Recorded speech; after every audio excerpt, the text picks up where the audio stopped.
India's most preferred retirement community, Ananya's Nana Nani Homes, Coimbatore. To book, log on to nanananihomes.in or call 9043740000.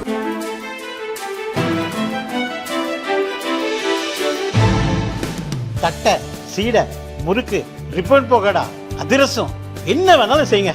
ஒரே ஒரு 5 litre இதய மந்த்ரா கடல் எண்ணெய் back ஒரு மாசம் முழுசுக்கும் அத்தனை சமையல முடிச்சு விடலாம். இதய மந்த்ரா. பஹல்காம் பயங்கரவாத தாக்குதலுக்கு பதிலடியாக ஆபரேஷன் சிந்தூர் மூலம் பாகிஸ்தானில் உள்ள 9 பயங்கரவாத பயிற்சி முகாம்களை இந்திய விமானப்படை குண்டுவீசி நிர்மூலமாக்கியது. ஆனால் 9 முகாம் அல்ல, கிட்டத்தட்ட 20 முகாம்களை இந்தியா அழித்தது என பின்னாளில் பாகிஸ்தானை ஒப்புக்கொண்டது. ஆபரேஷன் சிந்தூர் நடவடிக்கையின் போது 6 இந்திய போர் விமானங்களை சுட்டு வீழ்த்தியதாக பாகிஸ்தான் பிரதமர் ஷெபாஸ் ஷெரீப் சொன்னார். ஆனால் இந்திய அரசு தரப்பில் அது பற்றி விளக்கம் ஏதும் தரப்படவில்லை. அதே நேரத்தில் இந்தியா போர் விமானத்தை இழந்ததை இந்திய முப்படைகளின் தலைமை தளபதி அனில் சௌஹான் ஒப்புக்கொண்டார். சிங்கப்பூரில் டிவிக்கு பேட்டியளித்த அனில் சௌஹானிடம் இந்தியாவின் 6 போர் விமானங்களை பாகிஸ்தான் சுட்டு வீழ்த்தியதா என கேட்கப்பட்டது. அதை அனில் சௌஹான் திட்டவட்டமாக மறுத்தார். பாகிஸ்தான் சொல்வதில் உண்மை இல்லை. நாம் எத்தனை போர் விமானங்களை இழந்தோம் என்பது முக்கியமில்லை, அவை ஏன் சுட்டு வீழ்த்தப்பட்டன என்ற காரணத்தை கண்டறிவதுதான் முக்கியம்.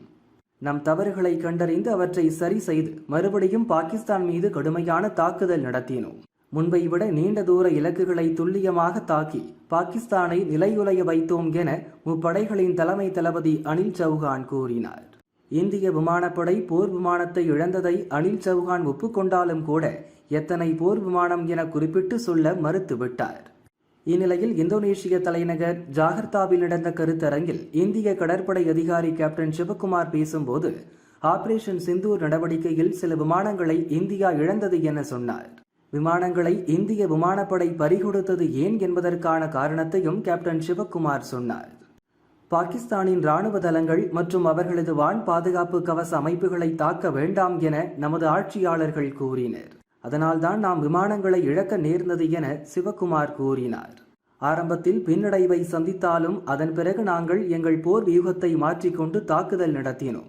முதலில் பாகிஸ்தானின் வான் பாதுகாப்பு அமைப்புகளை தாக்கினோம், பிறகு இராணுவ தளங்களை தாக்கினோம். பிரம்மோஸ் ஏவுகணைகளை பயன்படுத்தி அனைத்து தாக்குதல்களையும் நடத்தினோம் என கேப்டன் சிவகுமார் கூறினார். கேப்டன் சிவகுமார் கூறிய கருத்துக்களை காங்கிரஸ் கட்சி கெட்டியாக பிடித்துக்கொண்டு மத்திய அரசை சாட துவங்கியது. இது பற்றி காங்கிரஸ் பொதுச் செயலாளர் ஜெய்ராம் ரமேஷ் கூறியதாவது: இந்தியா விமானத்தை இழந்தது என முதலில் முப்படை தலைமை தளபதி சிங்கப்பூரில் சொன்னார். இப்போது இந்தோனேசியாவில் இன்னொரு மூத்த இராணுவ அதிகாரி சொல்லியிருக்கிறார். ஆபரேஷன் சிந்தூர் நடவடிக்கை பற்றி மத்திய அரசு ஆரம்பம் முதலே தவறான கருத்தை சொல்லி வந்தது இப்போது நிரூபணமாகி இருக்கிறது என ஜெய்ராம் ரமேஷ் கூறினார். பாகிஸ்தானுடனான போர் தொடர்பாக அனைத்து கட்சி கூட்டத்தை பிரதமர் மோடி கூட்டி கருத்துக்களை கேட்காதது ஏன் என்பதும், அது பற்றி விவாதம் நடத்த பார்லிமெண்ட் சிறப்பு கூட்டத்தை கூட்டாதது ஏன் என்பதும் இப்போது வெட்ட வெளிச்சமாகிவிட்டது எனவும் காங்கிரஸ் தலைவர்கள் சாடினர். கேப்டன் சிவகுமாரின் கருத்து சர்ச்சையானதை தொடர்ந்து இந்தோனேசியாவுக்கான இந்திய தூதரகம் ஒரு அவசர விளக்கத்தை வெளியிட்டது. மக்களால் தேர்வு செய்யப்பட்ட அரசின் கீழ்தான் இந்திய படைகள் செயல்படுகின்றன. நமது அண்டை நாடுகளில் நிலைமை அப்படி இல்லை என்ற கருத்து கேப்டன் சிவகுமாரின் பேச்சு மூலம் வெளிப்பட்டிருக்கிறது. அவர் சொல்ல வந்த முழு கருத்தை மீடியா செய்திகள் எதிரொலிக்கவில்லை. அவர் சொன்னதை திரித்து செய்தி வெளியிட்டிருக்கின்றன.